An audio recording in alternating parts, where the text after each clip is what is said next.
Hello again everyone and welcome back to Skyblock News. I'm your host Derailious and today we're going to be going over Skyblock Update 0.23.4, which is a pretty interesting one for new and experienced players. Before we begin, I just want to say please make sure to like and subscribe down below as it really helps out the channel a lot, and use code RAIL on the Hypixel store for 5% off your order. Without any further ado though, let's get started.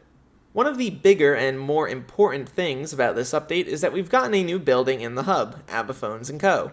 And you can go in here and speak to Alda and get your first Abiphone if you don't already have one. She'll give you an Abiphone Basic. It's just a very simple item. It's not really that big of a deal. But the TLDR is that a lot of the stuff within this update fixes or improves upon Abiphones. Some of the biggest improvements are you could do /call and then a name, and you can just call them. Just like that. Another thing that's pretty notable, in the near future, we are going to be getting another Abiphone keynote. So UDELs will happen in 7 days, so September 9th. Be there. There will be an Abiphone keynote, and it seems to be the speed dial Abiphone Flip Pluses, which should be pretty interesting. Alright, we got a bunch of patch notes here for Skyblock 0.23.4. I'm not going to go over literally every single one, as a lot of these are the same from the alpha, but we'll go over the majority of the details here. The biggest thing for the first part, which is Primordial Broodfather changes, is that they enabled the RNG meter for Spider Slayer. Also, you are now actually able to get the full line of weapons here. So it goes Recluse Fang, Tarantula Fang, Scorpion Foil, and then Sting. So Scorpion Foil has been completely adjusted. It is now significantly different than what it was before. The weapons themselves should deal a little bit more damage, by the way, against arthropod mobs, because they are now multiplicative instead of additive buffs, but we'll have to wait and see on that. Another change that's kind of important is that Wood Singularity is now applied to axes instead of wooden swords and gives 25 Foraging Fortune and can only be applied once. So keep that in mind, that is a change to the Wood Singularity. Another thing I want to note here is that the weight of the Shriveled Wasp has been raised from 10 to 20. And as I went over just before, we have a new store opening in the hub. There's also this line about UDEL pursuing legal action against the company for their theft of his original creation. I don't know if this means anything or if this is just one of their bits they put at the end of their little segments. Are they going to do a bit in-game where the company gets shut down?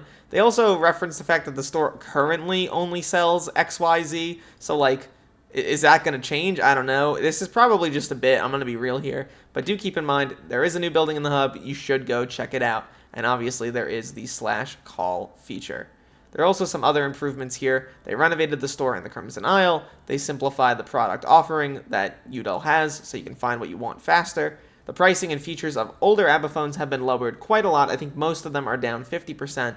And there's also a trade agreement with the Barbarians to basically just not upcharge Abiphones, which is pretty cool. Another new change that I wanted to go over here is if you go to your Skyblock profile, you'll notice a bunch of new separate sub-stat menus. So there's combat stats, mining, farming, miscellaneous, fishing, foraging, hunting, and wisdom. And they are set up a lot better than the old system. Things are way clearer here. Also, a lot of the buffs in the game that affect certain stats now only affect certain stats. So we're going to check that out now. So, like I was saying, they did a bunch of changes to stats, and now many of the items have been changed around to only affect some of the stats. So, Superior Dragon Armor only buffs combat stats and Magic Find, and they state here that they understand that pet luck not being increased by things like Superior Dragon Armor theoretically makes Ender Dragon pets rarer. They have some weight changes to dragons further down the thread that should remedy things. Blaze Pet only buffs combat stats, miscellaneous stats on the Crimson Isle. Ender Dragon, combat stats and Magic Find. Mithril Golem, combat stats and Mining Islands. Dragonhorn, combat stats and Magic Find. Same thing for Legion. Bobbin Time, only fishing stats and Magic Find. As a result of it now increasing treasure chance and double hook chance, Bobbin Time's values have been reduced pretty significantly, as you can see, from 0.8 to 0.5 at max. They've also reduced the double hook chance from the giant fishing rod from 20 to 10. We feel like the double hook chance given by the giant fishing rod is excessive, especially now that Bobbin Time also increases your DHC. It was unfair for a single incredibly expensive, limited quantity item to be so integral to fishing progression, so we're nerfing it and looking to reintroduce the DHC elsewhere in future fishing content, so that's a pretty good one. Also, Jerry now only buffs combat stats and miscellaneous stats. Base stats and items are now colored based on what category they fall into. I actually like this feature. So different buffs, for example, like sweep appears as green, Magic Find appears as the light blue, so on and so forth for pretty much every other stat in the game. When you unlock a new stat, a chat message is now sent explaining what it does. That's a good one. And they simplified the item description for the stats menu button to make it less overwhelming, which makes a lot of sense. Another new feature here is the /reclaim menu. Basically how this works is that you can put an item in there that now has a reclaim feature built in. So for example, these items are now reclaimable because you can't dungeonize them anymore. Or if you have master stars on these items, you are able to get the master stars back. There's not much else to this. You just put the item in and then boom, you're good to go. Obviously, if you've already done it, then you're not going to be able to get stuff again.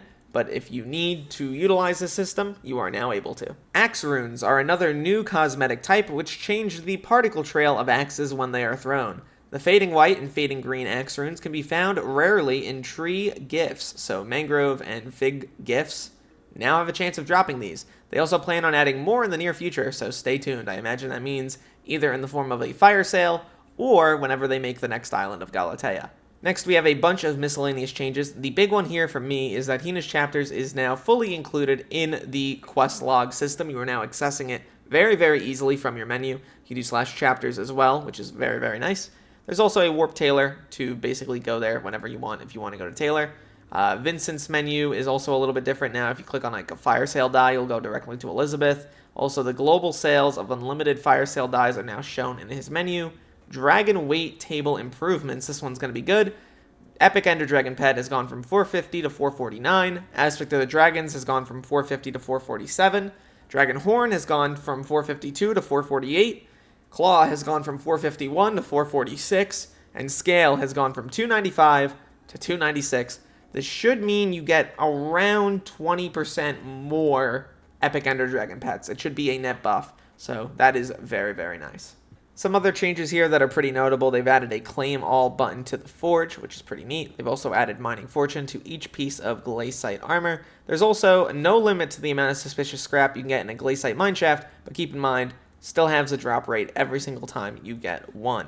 They've increased the rarity of some things, which is pretty notable. Nancy now has a special skin if she is in office, and I think it's pretty cool.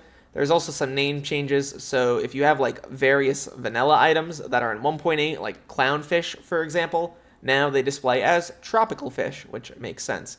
They've also done some renaming here to make things make a little bit more sense, and a bunch of bug fixes, as you can see. Another thing to note here is that the admins finished up on their feedback from the Stranded update that was supposed to be coming out, so here's what they want to do. They want to enable all the fortunes on Stranded. Mosquito Pet will be craftable. The following NPCs will be unlocked to be placed on your island with very little to no requirements: Builder, Einery, Malik, Blacksmith, Roddy, and Rusty. There's also going to be an alternative method to obtain an oak sapling will be added so that you won't be soft locked. There will be changes to fishing, treasure tables, and sea creature drops, so things will be a little bit good. Also, name tag lovers might be disappointed. They may be rare. Tree cap will be usable on Stranded, so that's pretty interesting. Mob types to avoid needing Ike on the island. Melody's harp will be fixed. They are investigating monsters spawning inside blocks. However, this might not be something that's easy to fix and may have to happen separately from this update at a later time. They plan on nerfing all mob damage and health by half to ensure content can be cleared without feeling like a cheese strat needs to be found for every bit of content. Heart of the Mountain requirements from Beacon beyond Tier 1 will be removed, so that's pretty cool. And they're adding some trades, which will be pretty interesting. So Soul String, Ancient Claw, Griffin Feathers, etc. Very, very nice. I think that this is a huge, huge update coming eventually to Stranded. This will probably come in a few months, perhaps. Wrapping up here, I think the update as a whole is fine. Obviously, there are some things that will make a few people very upset, like the giant rod changes, but I think everything as a whole is okay. And I think a lot of the changes here are going to be good for new players in a way that's kind of hard to describe right now, but might be a lot more clear in the near future. Would love to hear what you guys think about this update down below. I think the dragon changes especially are a highlight, and look to the future, fellas. I'll see you then.